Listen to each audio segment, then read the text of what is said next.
The book of James, chapter 5, tells us that Elijah is an example of how powerful and effective the prayers of one of God's children are. But Elijah's prayers were not powerful because he was a prophet, but because he prayed in the will of God, and he prayed for the glory of God. And today I want us to see that he prayed with perseverance. In 1 Kings chapter 18, verse 1, God tells Elijah, after a 3.5-year drought in response to Elijah's prayers, God says, "Go show yourself to Ahab, for I'm about to send rain." And so Ahab, all of Israel, Elijah, and all the prophets of Baal arrive on the top of Mount Carmel for a contest to see who's going to be God in Israel. That will be determined by the God who answers prayer. Elijah's turn comes and he prays a simple prayer. "Answer me, O Lord, answer me, so these people will know that you are God." And God instantly answers his prayer. Now it's just a few minutes later that Elijah then begins to pray for rain. He goes to top of Mount Carmel, kneels down, begins to pray that God would do what he's already told Elijah he wants to do, to send rain.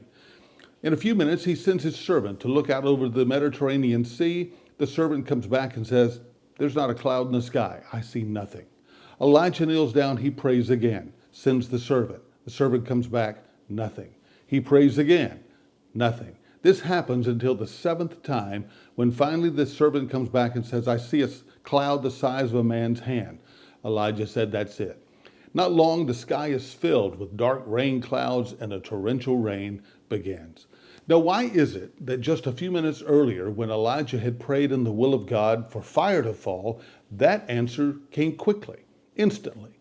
But then when he was praying in the will of God for rain, it didn't come instantly. He had to pray several times. He had to pray with perseverance. The answer is, I don't know. There's a mystery about prayer. What we do know is that it wasn't because it wasn't God's will. It wasn't because God didn't want to answer. Maybe for reasons known only to God, Elijah had to have enough faith in God that he persevered in prayer. But when Elijah persevered, the answer came in the right timing. So today I want to say to you, as you're praying, don't give up. Keep trusting God. When the timing's right, God will send the answer. Perseverance is a characteristic of powerful praying.